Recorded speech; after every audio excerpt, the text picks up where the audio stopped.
Marvin and Evelyn's love story had begun like many others. A chance meeting at a local coffee shop in their early 30s. Marvin, a rising star in a prestigious accounting firm, had been immediately smitten by Evelyn's warm smile and quick wit. Evelyn, a dedicated elementary school teacher, found herself drawn to Marvin's quiet confidence and dry humor. Their courtship was a whirlwind of romantic gestures and shared dreams, culminating in a picturesque wedding at Millbrook's historic chapel. For years, they seemed the perfect match. Marvin's career flourished, and he eventually became a partner at his firm. Their decision not to have children was mutual, allowing them to focus on their careers and each other. They poured their energy into their home, hosting legendary dinner parties and cultivating a circle of close-knit friends. Evelyn's book club meetings and Marvin's poker nights became fixtures in their social calendar. But as they entered their 50s, subtle cracks began to appear in their seemingly perfect union. Their conversations, once filled with laughter and shared confidences, became perfunctory exchanges about household chores and social obligations. As their 20th wedding anniversary approached, both Marvin and Evelyn found themselves questioning the future of their relationship. Neither could have predicted how their lives would soon be upended by the arrival of a young woman with vibrant blue hair and a contagious laugh. Zoe Carrington had never planned on becoming an Uber Eats driver. At 19, she was a bundle of creative energy and big dreams. Her sketchbooks filled with designs for the fashion line she hoped to launch one day. But dreams don't pay the bills, and with her single mother battling cancer, Zoe needed flexible work to help make ends meet while still attending community college classes. Her 2008 Honda Civic, plastered with stickers from indie bands and environmental causes, became her office. Zoe approached her deliveries with the same enthusiasm she brought to everything in life, often brightening customers' days with her cheerful demeanor and genuine interest in their lives. It was on a rainy Tuesday evening when Zoe first encountered Marvin Hollister. She had just picked up an order from Luigi's, the upscale Italian restaurant that was a Millbrook institution. As she navigated the winding streets of the suburbs, rain pelting the windshield, she couldn't help but marvel at the grand homes she passed. Pulling up to 1542 Sycamore Lane, Zoe grabbed the order and dashed to the front door, her bright blue hair peeking out from under her rain jacket's hood. As the door swung open, she found herself face to face with Marvin, who looked tired and disheveled. His tie loosened and shirt sleeves rolled up. Something in the air shifted as their eyes met. Zoe's practiced customer service smile faltered for a moment, replaced by a genuine curiosity about the man before her. Marvin, for his part, felt as if he'd been jolted awake from a long slumber. In that brief exchange, the passing of the food, the fumbling for a tip, the awkward thanks, a spark was ignited that would soon engulf both their lives in flames. In the days following their first encounter, Marvin found himself thinking about Zoe more often than he cared to admit. Her youthful energy and carefree spirit had stirred something long dormant within him. He began ordering from Luigi's with increasing frequency, always hoping she would be the one to deliver. Zoe, too, found herself looking forward to deliveries at the Hollister residence. She was drawn to Marvin's mature presence and the hint of sadness she sensed behind his eyes. Their interactions, though brief, grew longer with each encounter. Small talk about the weather evolved into discussions about books, music, and dreams. One rainy evening, much like the night they first met, Marvin invited Zoe inside while he searched for cash for a tip. As thunder rumbled outside, they found themselves standing closer than necessary in the foyer. The air crackled with tension, and before either could fully process what was happening, they were in each other's arms, lips meeting in a passionate kiss. Guilt and exhilaration wed within Marvin as he pulled away. I'm 20 years older than her, he thought. I'm married. This is wrong on so many levels. But the feeling of Zoe's body against his, the taste of her lips, the way she looked at him with unbridled desire, it all felt too right to ignore. For Zoe, the kiss was a revelation. She had dated boys her age, but none had made her feel the way Marvin did. The wrongness of it only added to the allure. She knew she should walk away, but the pull was too strong. Their affair began in earnest, stolen moments whenever they could manage. Marvin invented business trips and late nights at the office. Zoe picked up extra shifts, telling her mother she was earning money for her fashion dreams, while really using the time to meet Marvin at a motel on the outskirts of town. In those clandestine encounters, both found what they'd been missing. For Marvin, it was passion and the feeling of being truly seen and appreciated. For Zoe, it was the excitement of a forbidden romance and the attention of a mature man who seemed to value her thoughts and aspirations. But as the weeks turned into months, the weight of their deception began to take its toll. Marvin's lies to Evelyn became more elaborate and harder to maintain. He found himself snapping at her over small things, his guilt manifesting as irritation. Evelyn, confused by the sudden change in her husband's behavior, tried even harder to reconnect, which only made Marvin feel worse. Zoe, meanwhile, struggled with the reality of being the other woman. She found herself canceling plans with friends and making up excuses for her absences. The excitement of the affair was increasingly tainted by the knowledge that she was helping to destroy a marriage. Despite these challenges, neither seemed able to break free from the intoxicating pull of their relationship. They convinced themselves that what they had was special, that it transcended societal norms and expectations. But as summer faded into fall, storm clouds were gathering on the horizon, threatening to wash away the fragile world they had built together. As autumn leaves began to carpet the lawns of Millbrook, Marvin's web of lies grew increasingly complex. He created a fictional client, complete with a backstory about a messy divorce and complicated finances, to justify his frequent absences and late nights. Evelyn, initially sympathetic to her husband's increased workload, began to notice inconsistencies in his stories. One evening, as Marvin prepared to leave for another supposed late-night meeting, Evelyn casually mentioned that she had run into his colleague Dexter at the grocery store. Dexter had expressed surprise that Marvin was working so much, as the firm had actually been going through a quiet period. Marvin, caught off guard, mumbled something about confidentiality and client privacy before hurrying out the door, leaving Evelyn staring after him with a furrowed brow. The close calls began to multiply. Once, Marvin forgot to remove Zoe's lipstick-stained napkin from his jacket pocket before tossing it in the laundry. Another time, he answered a call from Zoe while in the same room as Evelyn, his face flushing as he made up an excuse about a wrong number.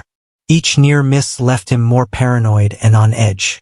Zoe, for her part, found it increasingly difficult to maintain her usual cheerful demeanor. Her mother, noticing her daughter's distraction and frequent mood swings, worried that the stress of work and school was becoming too much.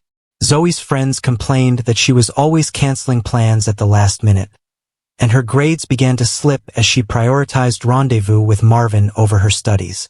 The toll on the Hollisters' marriage became impossible to ignore. Family dinners, once a nightly ritual filled with conversation and laughter, devolved into silent affairs. Evelyn's attempts to discuss their relationship were met with evasion or irritation from Marvin.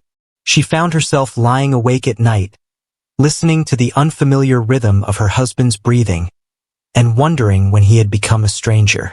As the deception deepened, both Marvin and Zoe found themselves living double lives, constantly on guard and struggling to keep their stories straight.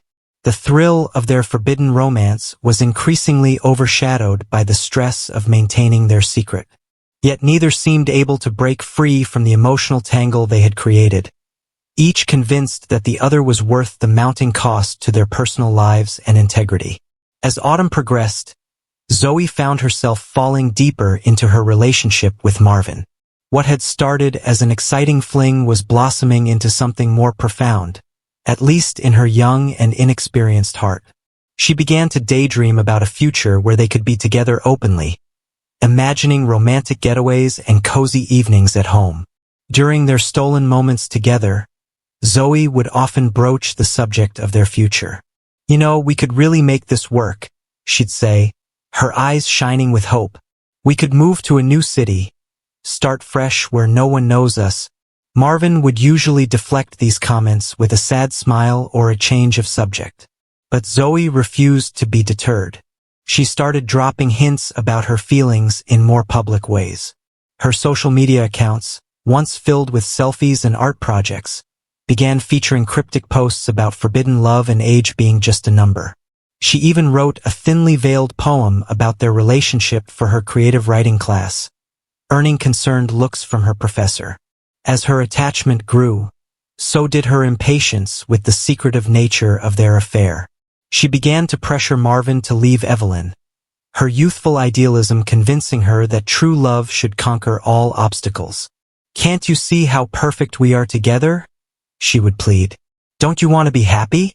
Marvin, torn between his growing feelings for Zoe and the reality of his life with Evelyn, found himself increasingly stressed by Zoe's expectations.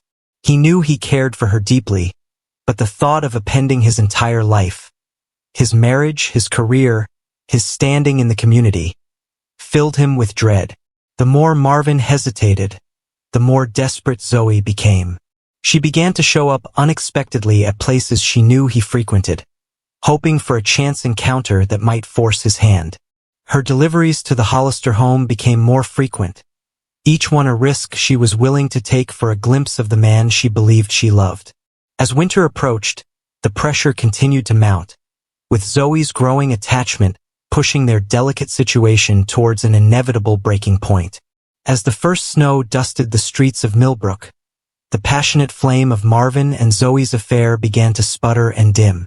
The weight of their deception, combined with the mounting pressure from Zoe for a more committed relationship, started to take its toll on Marvin. During one of their clandestine meetings at the motel, Marvin arrived distracted and irritable. Zoe, sensing his mood, tried to lighten the atmosphere with her usual cheerful banter, but her efforts fell flat. When she once again brought up the idea of them starting a new life together, Marvin snapped.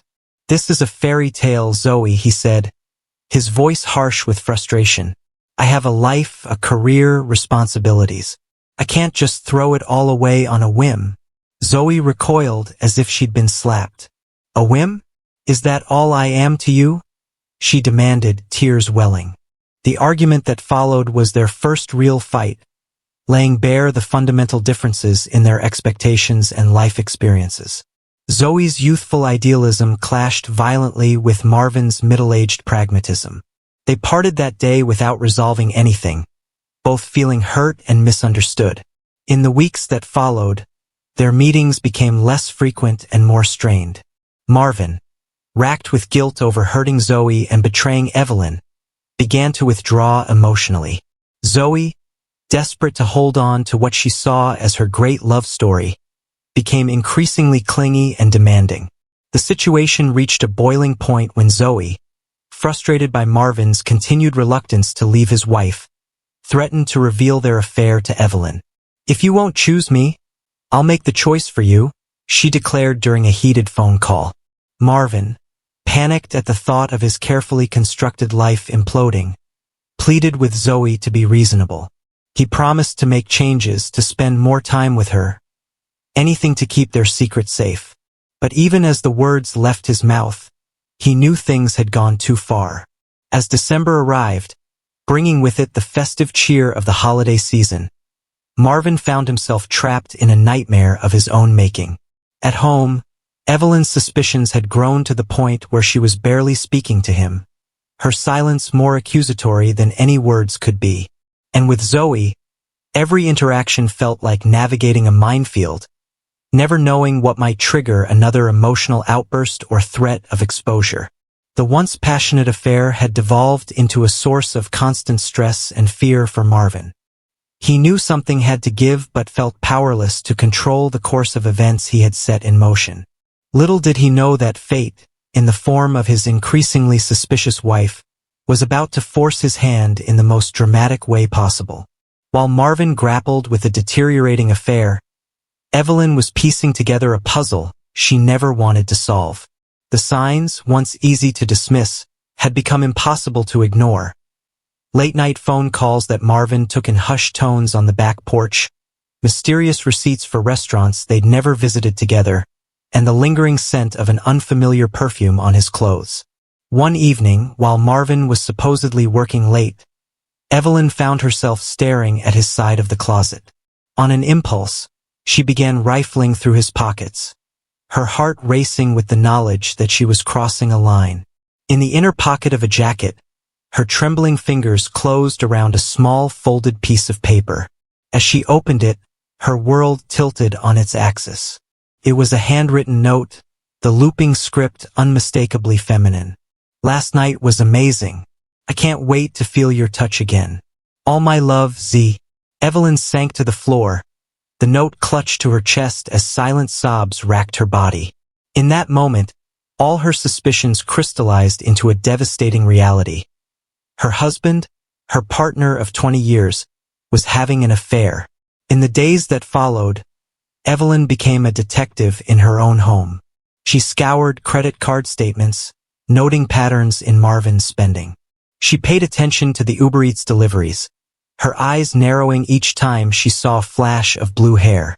She even went so far as to install a tracking app on Marvin's phone, justifying the invasion of privacy as necessary for uncovering the truth. Finally, driven to desperation by the mounting evidence and Marvin's continued deception, Evelyn made a decision she never thought she'd have to make. With shaking hands, she dialed the number of a private investigator recommended by a colleague who'd gone through a messy divorce. "I need to know the truth," she told the investigator, her voice barely above a whisper.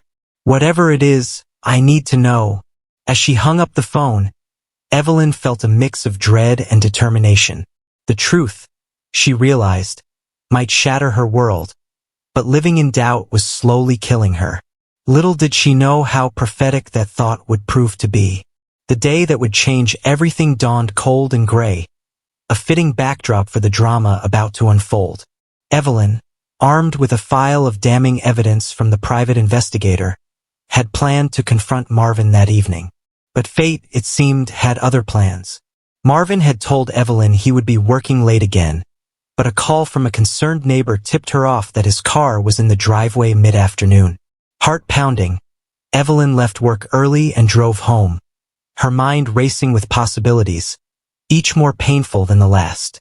As she pulled into the driveway, she noticed a familiar Civic parked a little way down the street, the same car she'd seen making countless deliveries over the past months.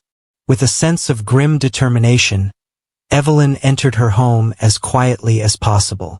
The house was eerily quiet, but as she climbed the stairs, she heard muffled voices coming from the bedroom, her bedroom, the bedroom she shared with Marvin.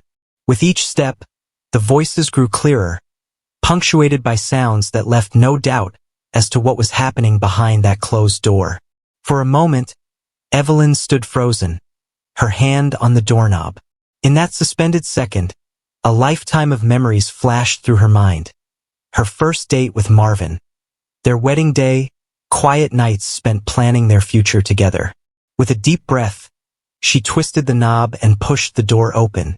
The scene that greeted her was exactly as she had feared, yet somehow more devastating than she could have imagined. Marvin and a young woman with bright blue hair scrambled to cover themselves, their expressions a mix of shock and guilt. "Evelyn," Marvin gasped, his face pale with fear. "It's not. I can explain." But Evelyn was beyond explanations. 20 years of love, trust, and shared dreams lay shattered at her feet.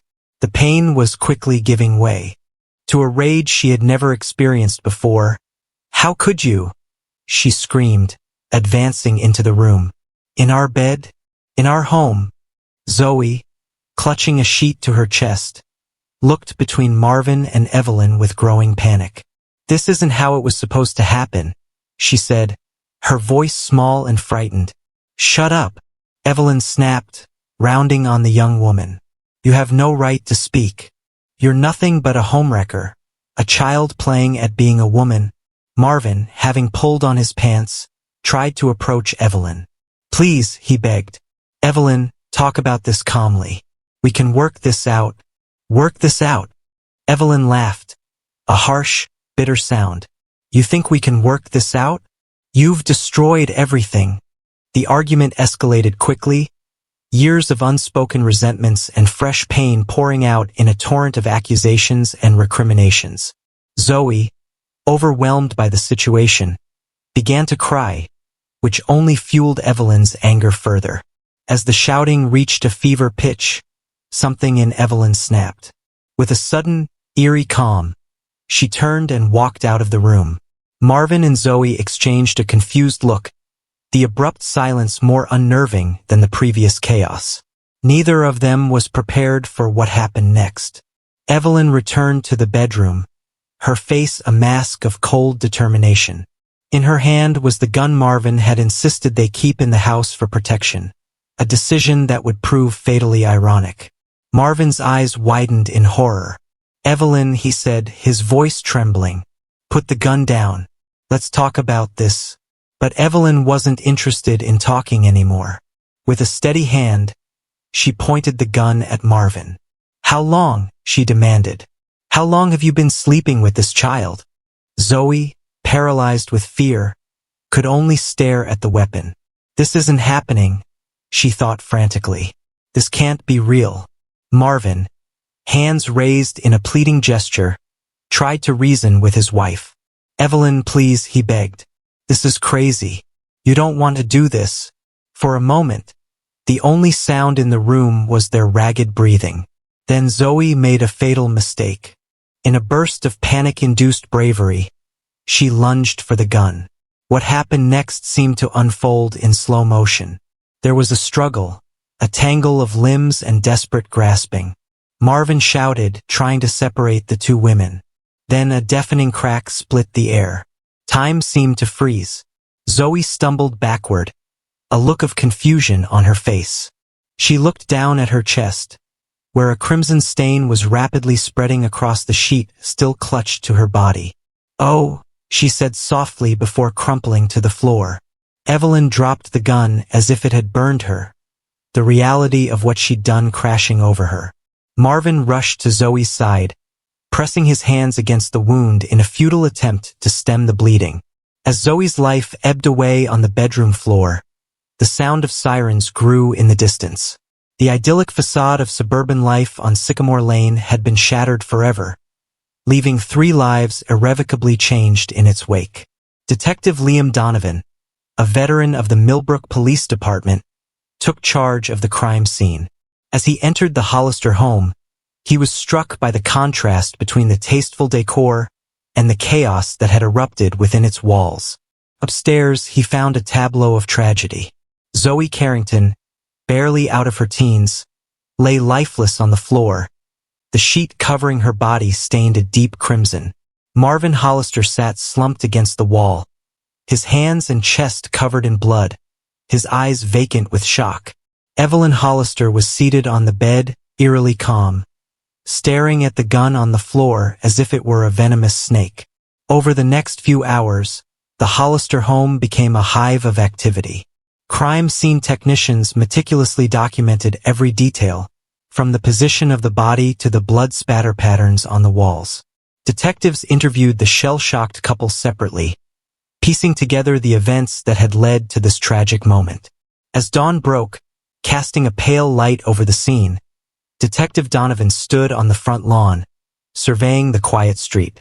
Behind him, Evelyn Hollister was being led to a police car in handcuffs, while paramedics wheeled out a body bag containing Zoe's remains.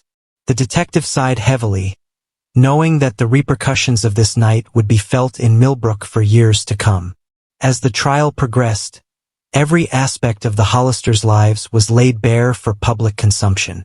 Their marital troubles, financial records, and personal correspondence became fodder for endless speculation and armchair psychology. The image of the perfect suburban couple was irrevocably shattered, replaced by a complex portrait of human frailty and destructive choices. In the end, Evelyn Hollister was found guilty of second-degree murder. The judge, taking into account the circumstances of the crime and Evelyn's lack of prior criminal history, sentenced her to 18 years in prison. As she was led away from the courtroom, the once proud teacher looked small and broken, the weight of her actions visible in the slump of her shoulders. Marvin Hollister, his reputation in tatters, resigned from his firm and left Millbrook shortly after the trial.